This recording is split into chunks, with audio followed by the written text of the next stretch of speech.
حدیث بھی ہے رسول کی کہ مولا حسن و مولا حسین کو دیکھ کر ارشاد فرمایا کہ امکما میزان القیامہ، تم دونوں کی ماں قیامت کا میزان ہے۔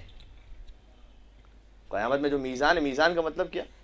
یعنی وہ وزن کہ جس سے اعمال کو تولا جائے گا، وہ ترازو، تم دونوں کی ماں قیامت کا میزان ہے، یعنی جب کسی کا عمل آئے گا اسے شہزادی کی محبت کے ساتھ تولا جائے گا، میزان کیا جائے گا۔ اگر وہ میزان اس میزان پر پورا اترتا ہے تو قبول ہے، ورنہ وَلِأُمِّكُمَا الشَّفَاعَةُ، حدیث آگے ہے، اور تمہاری ماں کے لیے شفاعت ہے، تمہاری ماں شفاعت کرنے والی ہے۔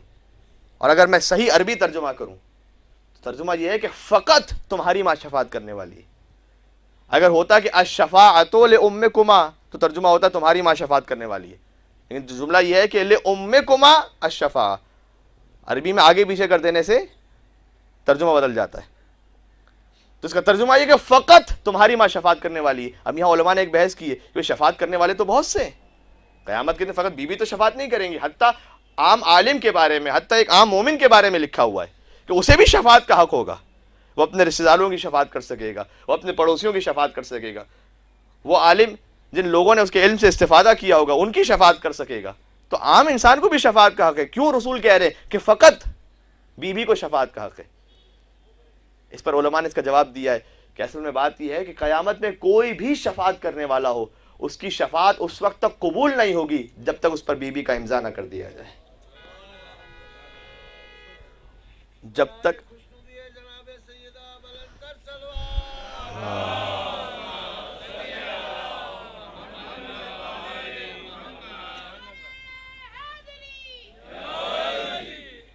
اس پہ بیوی کی رضایت نہ ہو اس وقت تک کسی کی شفاعت قبول نہیں۔ حتیٰ یہاں تک حدیث میں بہار الانوار کی حدیث ہے، ساتویں امام ارشاد فرماتے ہیں، کہتے ہیں کہ اگر تمام انبیاء و مرسلین کسی شخص سے راضی ہوں اور بیوی اس سے ناراض ہو، پھر آگے کہتے ہیں وَلَن تَفْعَلُوا، ایسا ہرگز ہو نہیں سکتا کہ جس سے بیوی ناراض ہو اس سے انبیاء راضی ہو جائے، ایسا ہو نہیں سکتا۔ امام ایک فرضی مثال دے رہے ہیں، کیونکہ منطق کا ایک قاعدہ ہے کہ امپاسبل کو فرض کرنا تو امپاسبل نہیں ہے، امپاسبل کو فرض کرنا یہ امپاسبل نہیں، وہ تو پاسبل ہے۔ تو امام ایک امپاسبل چیز کو فرض کر رہے ہیں، کہہ رہے ہیں فرض کیجئے کہ اگر تمام انبیاء و مرسلین ایک شخص سے راضی ہوں اور بیوی اس سے ناراض ہوں، خدا ان تمام انبیاء و مرسلین کی سفارش کو رد کر دے گا، اس بیوی کی ناراضگی کی وجہ سے اسے جہنم کی آگ میں جلا دے گا۔ میں کیا عرض کروں یہاں پر کہ بیوی کن کن سے ناراض ہے، بچوں تک یہ باتیں منتقل ہونی چاہیے، بہت ساری باتیں یہاں سے نہیں ہو سکتی۔ بعض لوگ آئے بیوی کے پاس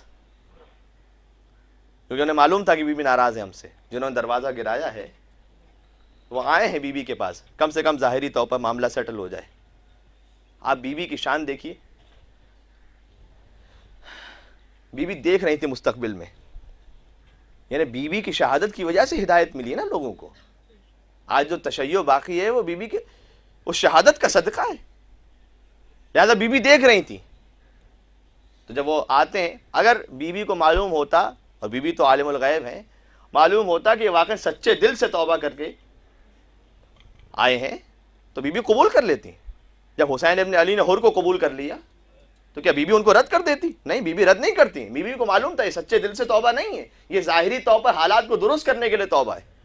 اگر سچے دل سے توبہ ہوتی تو علی کو خلافت دے دیتے، پھر معافی مانگنے آئے تھے، خلافت دینے کو تیار نہیں تھے، فدق واپس کرنے کو تیار نہیں تھے، یہ کیسی توبہ ہے، یہ کیسا عذر ہے؟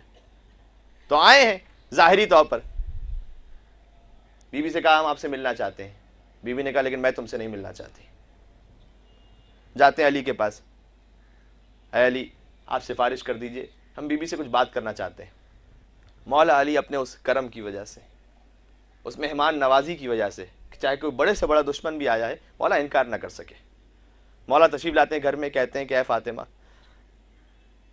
میری سفارش یہ ہے، میری گزارش ہے کہ آپ ان کی بات فقط سن لیجئے۔ بیوی نے کہا کہ یا ابن الحسن، اے ابو الحسن، یہ آپ کا گھر ہے اور میں آپ کی زوجہ ہوں، مجھ پر آپ کی اطاعت کرنا واجب ہے، آپ جیسے چاہتے ہیں آپ بلا لیجئے۔ بیوی نے ان دونوں کو اجازت دی، آئے، آ کر سلام کیا، بیوی نے سلام کا جواب نہیں دیا. بڑے سے بڑا گناہگار کیوں نہ ہو، اگر مجھے اور آپ کو سلام کرے، سلام کا جواب دینا واجب ہے. فاسق، شراب پینے والا ہو، ایک شخص فرض کیجیے شراب پی رہا ہے، اس نے آپ کو سلام کیا، تو کیا اس لیے کہ شراب پی رہا ہے سلام کا جواب نہیں دیں گے؟ نہیں، سلام کا جواب دینا واجب ہے. ہاں اگر کوئی کافر سلام کرے تو سلام کا جواب دینا واجب نہیں ہے. جواب نہیں دیا بیوی نے. کہتے ہیں کہ ہم معذرت کرنے آئے ہیں. بیوی نے کیا کہا کہ تم نے کیا میرے بابا کی ایک حدیث سنی ہے؟ کون سی حدیث؟ کہ میرے بابا نے ارشاد فرمایا تھا فاطمہ تو بضعۃ منی فمن اذاها فقد اذانی. فاطمہ میرا ٹکڑا ہے، جس نے فاطمہ کو تکلیف پہنچائی اس نے مجھے تکلیف پہنچائی. کیا سنا ہے تم نے؟ کہا ہم نے سنا ہے.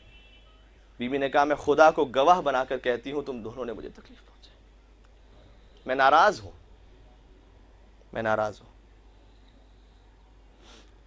اس بیوی کی مظلومیت پھر جاری رہی حتیٰ آج جس شہادت کا بیان ہے میں بیوی ہی سے رب دے دوں.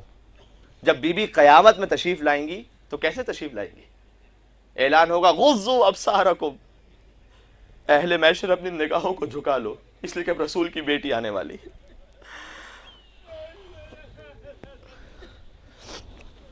بیوی ایک سواری پہ تشریف لائیں گی.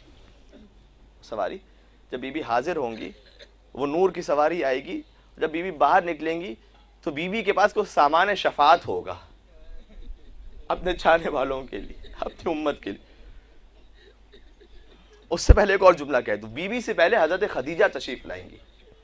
جب حضرت خدیجہ تشریف لائیں گی، وہ رسول کے پاس پہنچیں گی، ان کے ہاتھوں میں محسن کا لاشا ہوگا.